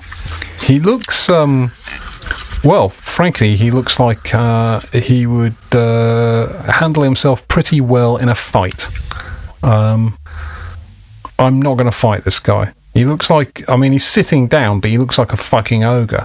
I reckon he must be a good 6'4", and he's the founder of Byredo. But he does look like the perfumer version of the Swedish footballer that I've forgotten his name. Zlatan. Yeah, he does. He looks like Zlatan. Yeah. Okay, so Ben Gorham, the founder of Byredo. Good to know. You have to experiment to find your signature scent. There is only one way. Try as many perfumes as possible. Again, I wonder whether there might not be a bit of self-interest and please buy more perfume to this. Sorry, say that again. What did he say? You have to experiment to find your signature scent. There is only one way. Try as many perfumes as possible. So that's expecting people to want a signature scent, because that's a question, a whole different ballpark, right? Do we even want signature scents? I know I don't. No. I do. Like a signature scent suggests that people might... I don't really know what... I've got a vague idea of what is meant by signature scent, and I think it is the scent by which people will remember me or associate me with. Is that what, or is it just something I wear? Just rinse over and over and over again. Maybe what he's saying is, don't limit yourself and find something that you really love and then go, oh, that's my signature scent, without having tried loads of the other shit that's out there. And I kind of understand that, like, don't arrive at something, you know, too early. But also, by the same rule, there's a fucking shitload of perfumes out there. And also, how do you know when you've arrived at your signature perfume? Because is he saying, you know, have that for a bit and then try some other ones? Is it a continuous process? You know, it's very difficult to kind of understand what you're saying there, really. I'm wondering what the negative he's arguing against is, because he sort of said, his quote is, "You have to experiment to find your signature scent." I mean, did someone say you can find your signature scent without experimenting? Is that someone else's held belief that, you know, hey, fuck it, signature scents, just go on signature scent website, tell them, you know, your name and where you were born, right, and whether you like Man United or Brighton, and we'll tell you what your signature scent is. No need to experiment. I think we're reading too much into it. There are a lot of people that do that. To be honest, there's probably a lot of people that just buy a bottle of Aventus and go, "Yeah, that's my signature scent. That'll do." I think they've quote mined that, because after that he said, "Also, all these scents that you're trying are all from Byredo, and that's the only fragrance that exists in the world. So just buy that, basically." No, it's bollocks, innit? I don't know what he's saying. I mean, to be honest, it's just kind of words. It's just a sort of word soup. It doesn't really mean anything. You have to experiment to find your signature scent. Great. I mean, could you have said anything more fucking anodyne and, like, bland? Yeah, maybe, like, things that smell nice are nice. Fucking nice one, mate. I mean, honestly. Yeah, fuck this guy. Yeah, fucking Zlatan. Fuck off. Look, it's got music to it. This is the post. It's got Sade, which is what? Nice, just his bit has got Sade. No. I think the whole post is. Yeah. Oh well. I do like a bit of Sade. Oh, it's worth mentioning for people who were confused, by the way, that we re-uploaded an episode from like 2023 the other day. Spotify, for some reason, decided that we'd infringed some sort of copyright rules and that we had to delete a piece of, was it Rick James or something? It was James Brown, wasn't it? Yeah, James Brown. Talking about Funky Christmas, and Ben put the song on the end, on the outro. And then they fucking came. I mean, if all the 2 years later they came for us. Yeah. I actually listened back to that whole episode because it popped up on YouTube as like, oh, this is a new thing, and loads of people commented at last and stuff like that, like people going, oh yeah, I couldn't wait for the next episode and stuff. And obviously, you know, it was a year old or 2 years old, maybe 2 years. So I listened to it back, and it was a fantastic episode. I don't often. We've done some good ones. Well, just saying about last week's, I'm quite gutted that I missed it, because when you first suggested it, I was like, what the fuck are they talking about? Prison? I wasn't even serious. I know you weren't serious, but then you did it anyway, and I was like, stupid shit. It's like, come on, like, think. It could be anything. It could be this, that, and the other. Prison sense.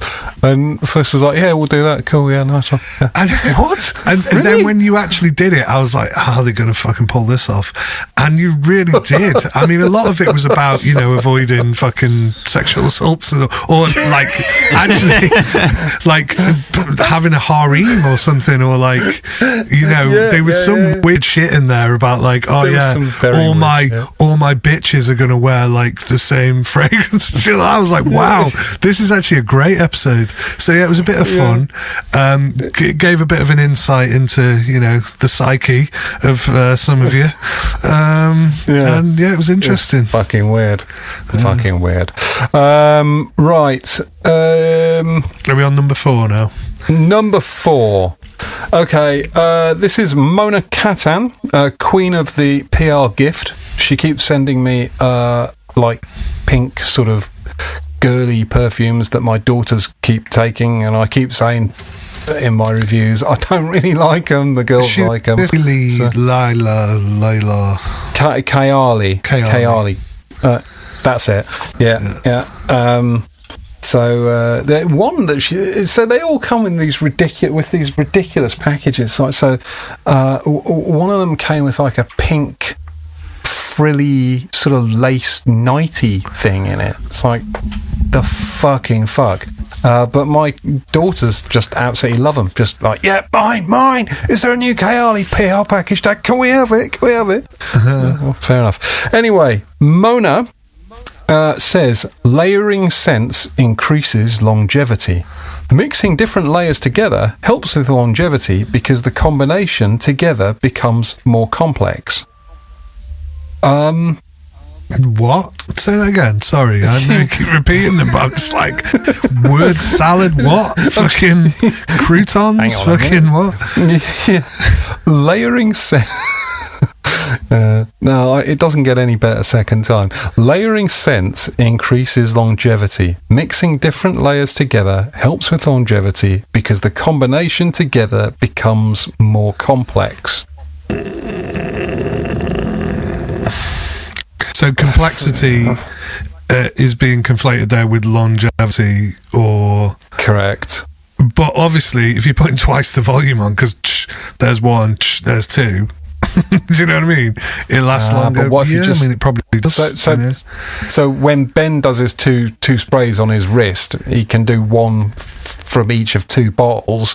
Is longevity somehow going to be increased? I don't think that really makes any sense. I'm not actually opposed to layering. I know some people are like, viciously opposed to this. I don't have an issue with it. No. I think sometimes layers work really nicely together, but I don't think they increase the longevity, and I don't think they even increase the complexity. They just increase the number of things on your skin. Yeah. I mean, that's not the same as complexity or longevity. My issue with layering is purely just my own brain, which cannot hack it, because once I started on that'd be it. I'd be combining it. And can you imagine how many fucking combinations? It's like a fucking Sudoku or something. There's like a trillion fucking combinations out of your wardrobe. Can you imagine? It's like, nah. It'd keep me up at night. So I've never done it. I did it once for a week on Instagram and I got people to suggest combinations to me, because I was like, I'm not giving it any thought. I don't want to think about it, because if I start thinking about it, that's it. I'll be down a rabbit hole. And it sounds ridiculous, but it's true, and that's why I'm like, I'm against it. I'm not against it for other people. You go out, if you can handle it in your own head to be like, oh, I'll combine this one with this one, without going, oh, I wonder what this one and this one would be like, or let's just take this one and combine it with loads of other. Then that's fine. Do you know what I mean? But I can't, so I don't. It's like that thing of like, I'm sure heroin's great, but like, I'm not going to do it because I'd be fucking strung out. I'll never get off that fucking needle. Yeah, I do. I'm not quite sure it's the same as heroin, but it's not quite as destructive as heroin, but you know what I mean. But I think, and weirdly, I think, despite being cynical about what she said, I might be about to fall into a trap of agreeing with her, because if I do layer things, I tend to layer a couple of perfumes together that I feel are quite simple, as in not complex. So I will take something like a very vanilla-y sort of plain sort of thing, and then maybe layer it with something incensey. But again, not a complex perfume. I think if you've got lots and lots of things going on, and two perfumes with lots and lots of shit going on, I think probably that's not going to work. It's chaotic. But two very simple things mixed together can be quite nice. I think you compromise, Dan, because you want to keep those PR packages rolling, and your daughters would never fucking forgive you if you didn't agree with the Kayali woman. So I feel your opinion, Mona sorry, Katan's not listening to this. Yeah, she's not listening to this. I think mine and Ben's opinion is, valid on this one. And I mean, again, there is a self-interest thing here, because a lot of the Kayali fragrances are intended to be quote-unquote layered, wear this one with this one. So again, I can't think this is an entirely altruistic piece of advice. But Ben, do you ever layer? Or no, it's dirty. It's dirty, isn't it? You don't do layering. Like it's like, you remember Spotify? You used to play an album and it would put it on shuffle instantly, and then they got told off for it because everyone basically said you can't do that. It's like destroying the artistry of the album, the flow of the album. It's like that. You get a perfume, you smell the perfume that is in the bottle, and just leave it at that. Yeah, you don't have to be mixing things around. But then you just bought that DJ equipment, right? I mean, I was in my mind actually. What about remixes or mashups and things like that? Or just the art of mixing two tracks together and saying, the fabled third track, but cutting like drum and bass DJs cutting back and forth between tracks and stuff. That's using like 4 decks and shit like that. That's part of the fun. Smack my bitch up the Orinoco flow and stuff like that. Exactly. Yeah. Have we played that before? Probably. I think we've had that on before, haven't we? Yeah. I hate that song, by the way. I don't know. I hate fucking Orinoco Flow so much. It is whack. I can't remember who I was having this disagreement with, but they were like, "Why do you hate it?" I was like, "Because it's fucking shit." It wasn't you, was it, James? No. What? So it must have been someone else. No, not really. I think she's a bit of a national treasure in Ireland, by all accounts. But did you know that the new? It's not really new. It's been out for years. But there's an SUV, a Skoda SUV called the Enyaq. That's named after Enya. Did you know Is that? It? Yeah. No way. Yeah, it's even in like the marketing blurb. They were like, we just thought like Enyaq. Yeah, we quite like Orinoco Flow. Yeah, stick it out there. Track. And I'm serious, that is true. If you look it up or whatever, it's anyway. So Ben, you're viciously opposed to layering, so you don't agree with Mona. Okay. No, it doesn't make sense anyway. Like I say, just because you spray 2 perfumes together, it doesn't make it last longer. No, that doesn't make any fucking sense. For me, can I just say, and you did raise this point, Dan, that perfumes may be designed to be like that. I've never tried them, but I know they seem like scoops of fucking ice cream to me, like a scoop of pistachio and a scoop of fucking pink whatever. And that is kind of what they are. And yes, you could have 2 or 3 of them on the same plate, and they kind of probably merge together because they've probably got loads of vanilla and loads of musks in the base, whatever. I'm only imagining this at the moment, or like sugary kind of almond heliotrope kind of smelling things. Fucking good analogy, actually. It's because they're all those pastel sort of colours of. I'll pitch that to her. The next one should be an ice cream shop kind of PR package, multi fragrance ice cream shop themed PR. Just on the thoughts of just when you don't need to kind of go into too much detail, but when you were sort of saying about your daughters before, do they think, oh, Dad's cool because he does this perfume stuff and he gets these like Kayalis from the lady? No. Okay, but do they ever think, I might follow in his footsteps and I could do like the influencery stuff? No, 100% no. No, they think that I'm a sad twat who talks about perfume too much. Right. And the reality is they're not too far from the truth. But no, they just get very excited at the PR packages. It's interesting, actually. My eldest daughter is gay, and she is quite... she's quite into men's branded sort of fragrances. So she wears, like, Valentino sent me a a sort of his and hers one, and my eldest just grabbed the his one. It's like, yeah, this is mine, thanks. And the youngest like, yay, I get the other one, woo. So it actually works out quite well. Their tastes are actually quite different. And have you told her one spray of Koros on the forehead? Boom. Yeah, bang in the middle of the forehead. Have some of that. Okay, right, let's keep it moving.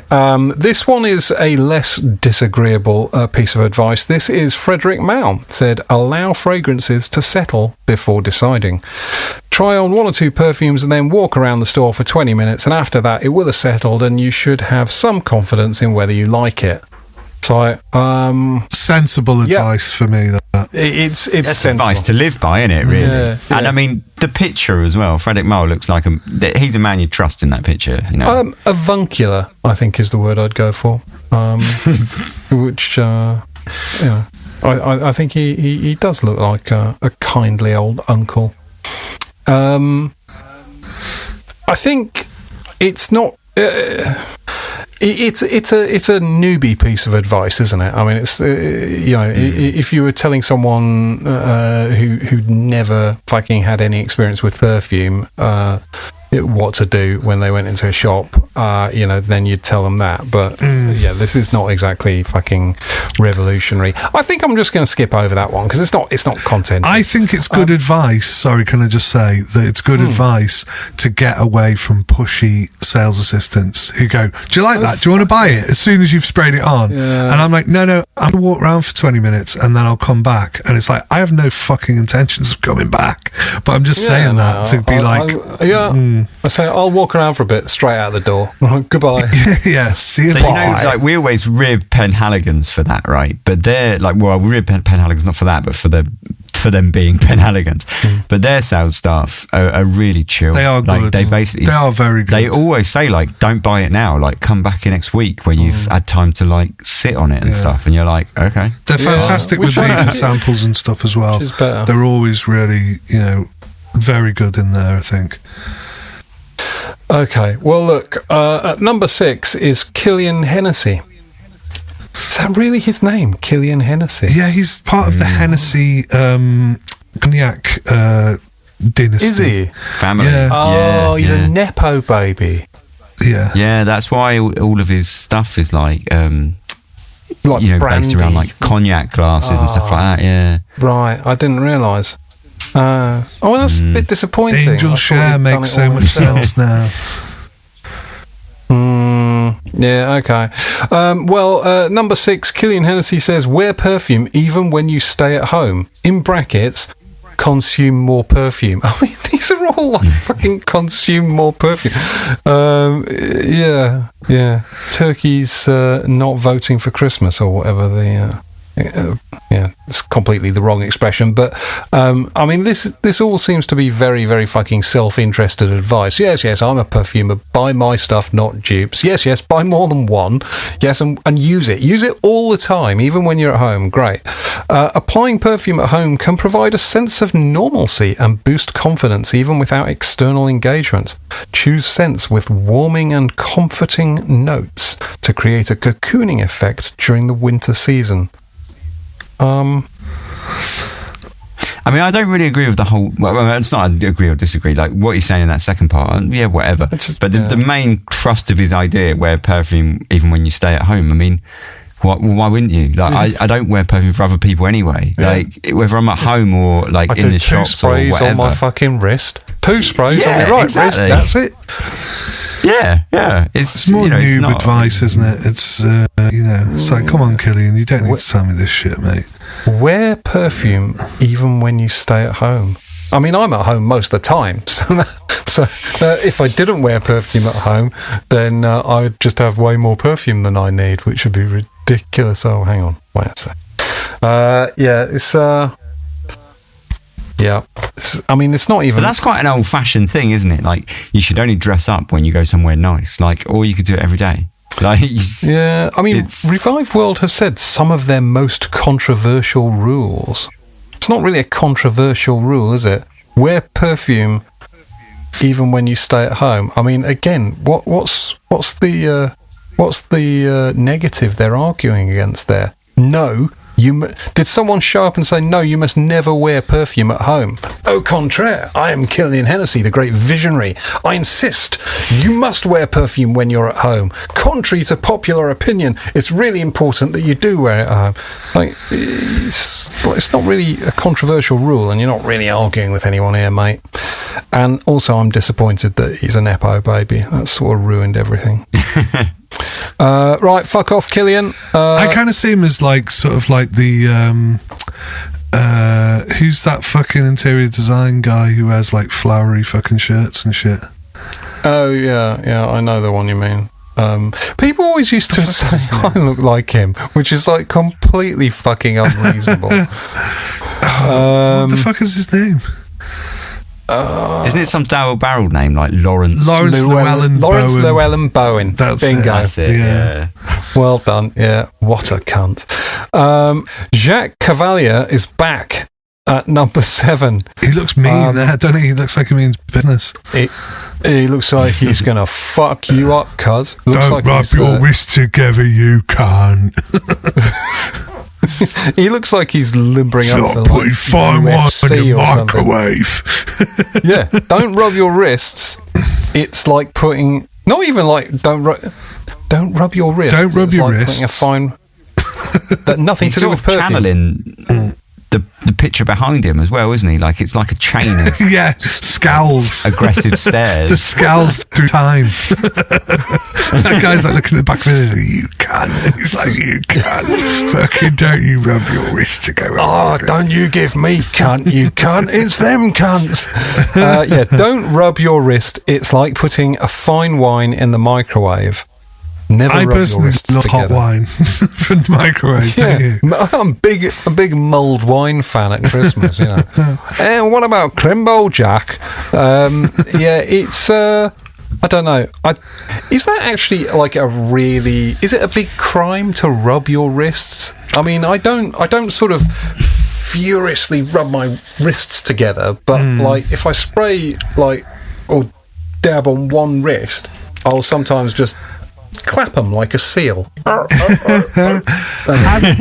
you ever heard the expression bruising the molecules or something like that? I've heard that said before. Bruising the molecules? Is that how molecules work? They get bruised? No, it's not. I don't think so. It doesn't seem like much scientific basis for that. Offending now, there the molecules. may be some physical thing going on there, right? Where abrasion or even friction, heat in the surface, something could be happening, right? I'm not saying that there isn't, and the fact that but you'd have to be prove it to me empirically. Do you know what I mean? Show me evidence. I want to see studies. And yes, peer-reviewed study, please. Yes, exactly. Citations. Or it's just pseudoscience bullshit, Jacques. So it does sort of work though, right? Because when I if I've got a scrubber on that, I just think I don't want to wear this no more. I wash it off, and if there's a bit of it left, usually I rub my wrist on my jeans or and the heat, it seems to get rid of it. It'll get rid of that last bit. So something's working, but that's obviously a lot of heat. That's more heat. That's a lot of friction. I mean, that's enough to start a fire in your pants. Well, he goes on to say, never rub your wrists together. By doing that, you are hitting your skin and you are killing the mandarin notes in Le Jour se lève. It's You're killing the mandarin notes. You're killing the mandarin. Well, this motherfucker, he killed the mandarin. He may know that those volatile ones might be, getting fucked over by some kind of rubbing. It's like putting a good bottle of wine in the microwave. Now, he's a perfumer, right? And I'd love to hear more about that and the actual science behind it, if there is any, because I don't doubt that it could be the case. I've not really noticed, and I don't tend to rub anything together. I just spray it on and leave it to dry, I mean, I don't think it's super controversial, if I'm honest. But I'm not convinced that scientifically what he's saying has much merit. Although, there are people who tell you that you should spray perfume in the air and walk through it, and that's the way to apply it. That's just that does have a different, it's dispersed more finely, isn't it? I guess. Sounds like bullshit to me, though. Well, if I have a really strong perfume, I will do that. Yeah, a really strong in the air perfume. and walk through it. Yeah. All right. Okay. And it kind of. I might try that with a really strong perfume. Yeah. Instead of the usual 14 sprays. Well, the thing is, if you're quite happy wearing that strong perfume, 14 sprays directly to your skin, then it ain't going to make much difference to you. But if you're like, I like this perfume, but even just one spray straight to my skin is overdoing it. Sauvage, for example, I do like Sauvage, but I do spray it in the air and walk through it because that is... a little Sauvage definitely goes a long way. Okay, all right. Wrist rubbing, questionable. Okay, number 8, Calice Becker. She's a big ad in fragrance. She's a proper ad. Well, she's a proper ad. Yeah. She's kind of like the Bricktop of fragrance. Bricktop Harry. Yeah, she's Do you know what the word nemesis means? So Calice Becker, aka Bricktop, has come up with this brilliant piece of insight, which is that you are to trust your own preferences. I'm not sure I agree, to be honest. I don't think I should trust my own preferences. I think we're all quite aware that I smell bad, quite frequently. Yeah, no, that is true. I mean, maybe trust your own preferences in the moment, because they might change. Yeah, no, I think probably you are the exception that proves the rule, Ben. Everyone should trust their own preferences except Ben, who basically should not be allowed out of the house. I'll tell you one perfume I have been wearing a lot. I wore it about 3-4 times consecutive days last week, which is not often I do that. And it was a Calice Becker perfume. And it's called The Musk by that fragrance company that I forget what the name is. Essential Parfums, yes. Calice Becker did a fantastic, slightly rose-inflected musk perfume that Did you send us that adore. when we did the musk episode? Yes. I think it was really fucking good. I remember. Adore that perfume, and it is very strong as well. It's not quite a spray it in the air and walk through it because it's so soft and so beautiful. In fact, that is a contender for the wedding. So I was like, I fucking love that. And it's lovely. She's kind of a professor. I think teaches at wherever the centre of learning for fucking perfumery or whatever. France. Yeah, she's She teaches at that France place. That grass place. Yeah. She says, don't listen to anyone. Trust what gives you pleasure. Trust the emotions. If you love something but can't explain why, that's enough. Well, I think that's a good rule for life, rather than just it's pretty general. Don't worry about over rationalising things. Not entirely self-serving though, and encouraging everyone to use more perfume, which I think is nice, admirable. Yes, admirable given the context of the rest of these fuckers. Ben, any thoughts on Calice Becker's trust your own preferences, other than the fact you are not to be trusted with your own? No, it makes sense, doesn't it? It's just like, just wear what you like. It's a bit motherhood of apple pie, isn't it? It's not really saying anything contentious. Okay, number 9. Dominique Ropion says, good perfumes are one of a kind. A good perfume is one that you can recognise immediately. You can distinguish it from all other perfumes. Wow, what insight, Mr. Ropion. I think we sort of debunked that earlier when we were talking about dupes, though, didn't we? I was thinking exactly that, dude. I'm not convinced that is true. Also, it's entirely possible to have something that smells obnoxiously of shit, and everyone will be super clear that what you are wearing is Laurent Maison hard leather. That doesn't make it good. I mean, it just makes it recognisable. Peter Sutcliffe is recognisable, but I mean, it doesn't make him good. I think it is somewhat true though. Like sometimes I'll smell something, but sometimes I'll smell something and it will be like bad, and I'll think, oh, this is not nice. I don't like it, but at the same time, I like that it exists. I don't think it's a good perfume, but I like the fact that it exists. Is that the same thing? I don't know. Maybe not. I don't know. I'm not saying it's a good perfume. I'm not really sold on this one, Dominique. I don't think you really put in any effort. I don't think you put any real thought into this one, Dominique. I was thinking about it. I remember my dad saying he got stopped because we lived in that area during the time of Peter Sutcliffe, and I remember him going, I got stopped quite a few times by the police because I had kind of similar hair and a beard. I was like, but every man in the 70s looked like that, didn't they? Like every fucker in like the 70s and 80s like basically looked like with that. The Rothmans and smoking a fag. It was like anyway, back to perfumes. Right, okay.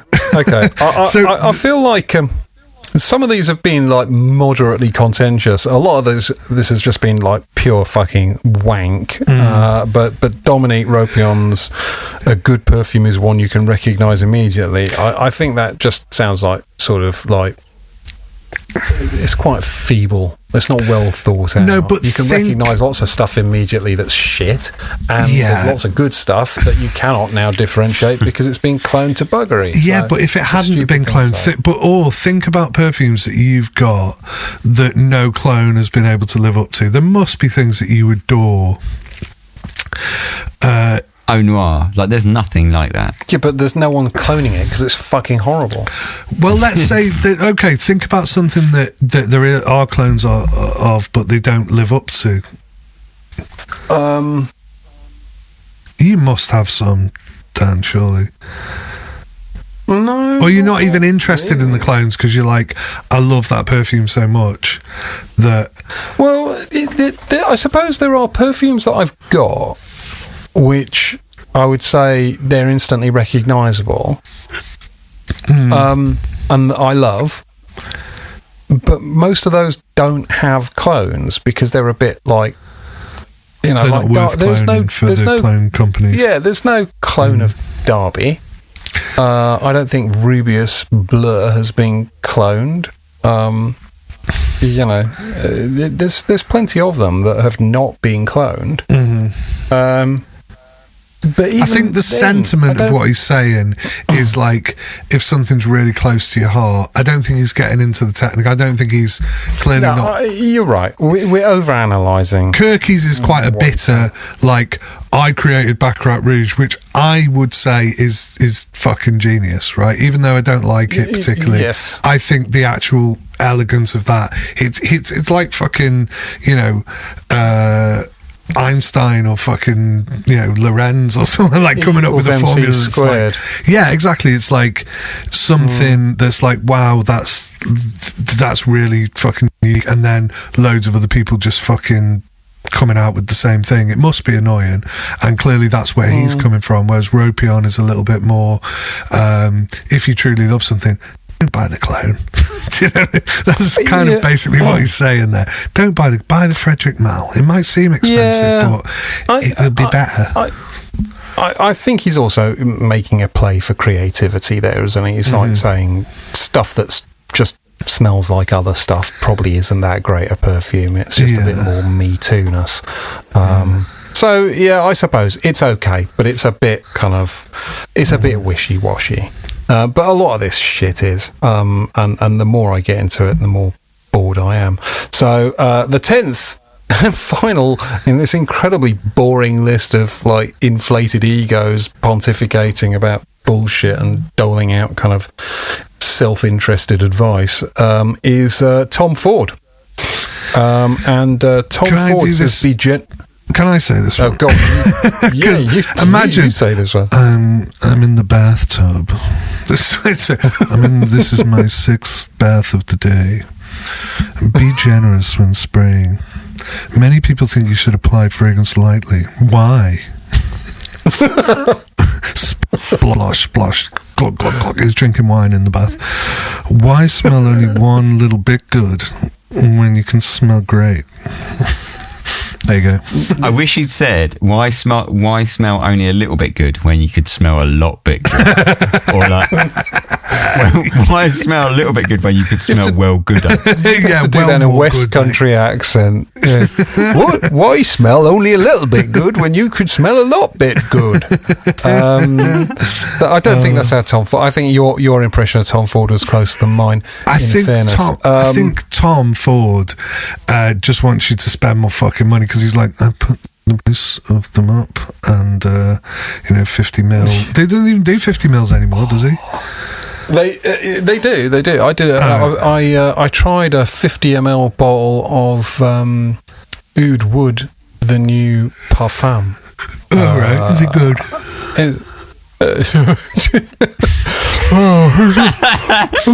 Is it good? I'm not really that interested. I thought, it's really nice. It smells like Oud Wood, but like parfumier. It's great. It's really nice. I enjoyed it. It's 330 quid now for a 50 ml bottle. This is like, Tom. What are you doing, Tom? You just fucking, And what a surprise. Tom wants us to use more perfume. Spray lots of it. Buy a 50 ml bottle. Use 10 ml at a time. Yeah. Basically, apply something like 60, 70 quid's worth of perfume every time you put perfume on. That's my advice to you. He said fucking... He has to spray a lot because he's never out the fucking bath. Do you know what I mean? So he's always washing it off all the time. So he has to, lather it on. Lather. Well, this thing about the baths, don't you? I've told you this before. No. He takes 10 baths a day. Like he's like, I come up with most ideas in the bathtub, and I go home and have a bath, and then I'll go and do something else, and then I'll go back and have a bath, and then he just has a bath all the time. Do you not know this about him? Because I've got a mate who's always in the fucking bath all the time, and I'm like, who do you think you are, bloody Tom Ford? And it's a thing. So maybe he just went, buy more of my perfume so I can buy more bathtubs. That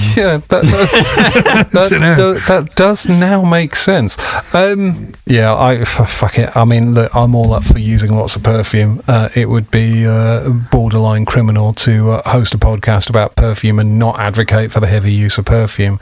But I don't know. Ben's been participating in a podcast for 4 years, but only spraying 2 sprays a day. I was going to say I disagree, but I like Tom Ford. I like your jackets, I like your glasses, but can't agree with your sentiment there. Like, why smell? These are Tom Ford. I changed my glasses, which no one's commented on, but these are Tom. I like Tom Ford glasses. Sorry. Right, here we go. Here we go. Listen to this. Only 20 seconds. I'm listening. 3 baths a day, sometimes 5. Not for cleanliness. I take a bath first thing in the morning. I do the same when I go home. I'll take a bath the moment I walk in the door. I'll take off my clothes and get in the bathtub. I take another one before bed. And on a day where I'm particularly stressed, I might take a bath every hour or 2. Just lie in the water and think. There you go. What? Is that a satire? No, it's real. That's Tom Ford. Oh, my! He just strips his clothes off and gets in the bath, and maybe I'll have a bath every hour. Maybe fucking. What a life! How on earth would you have a bath every hour? I mean, imagine the fucking. Imagine the. It'd be like a fucking. You're basically just having a. But I mean, you'd have to you'd get out of the bath. And then have to start running the next one. I mean, that's ridiculous. That would have to be like a really well planned operation to bath every hour. Maybe he has someone running for him. Yeah. He's probably got multiple baths as well, I guess. So you could have them. Have them on like a sort of route. Schedule, so like one will be running whilst the other one's there, so that you can always be going to the next bath. that would work, wouldn't it? Yeah. You'd probably need some sort of technology to support that process. Some people. Definitely need like an employee, like an official bath runner. Yeah. And I mean, how many baths would you need? How many actual tubs? Imagine what his fucking energy bills are like. I mean, honestly, it's not very green, is it, Tom? Bathing all this time, unless he's using some sort of heat pump, which would be, quite efficient. Good. Well, I'm glad we discussed all of the whole Tom Ford bathing thing. I mean, it feels like a solid way to end a series. Well, no, that was cool. Some of those were stupid. Some of them were like, and some of them Plenty of them were absolute dog shit. That's true. Yeah. Yeah. Okay. I mean, look, I would advise anyone that has, like a few minutes to spare to go and read the 10 rules of perfume. I mean, yeah, I don't know. It's just kind of most of them were just basically along the lines of, hey, you should definitely buy more perfume, consume more, consume my expensive products, don't buy dupes, buy my product. I can respect that naked commercialism, but let's call it what it is. Right, look, we're well past my bedtime because I've been up super duper long today. My youngest daughter went to Spain this morning at 2:30 in the morning. She left the house.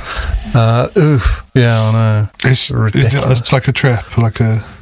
Yeah, it's a school kind of... she's part of the... they do like a sports development pathway for the group of schools that she's in. She's part of that. So they've all gone to Spain to play netball and football and shit for a few days, which is cool. Yeah. But it meant that I was up about 2:30 this morning and never really got back to sleep. So now I'm knackered, which means I like to go to bed. Probably don't need to leave all that shit in the podcast, Ben. You can, but it's, I don't know. Anyway, look, so I enjoyed that. It was fun. But what we're going to do is take about a month off now, because we need a break from this. And we'll be back with season 5. We're going to try and stick to 12 episodes per season, and we're going to bring season 5 back in about a month. But until then, I think it's a time to say farewell. So we've been Les Oderants, and we will be back with season 5 in something like a month's time. Until then, bye. Bye. Bye.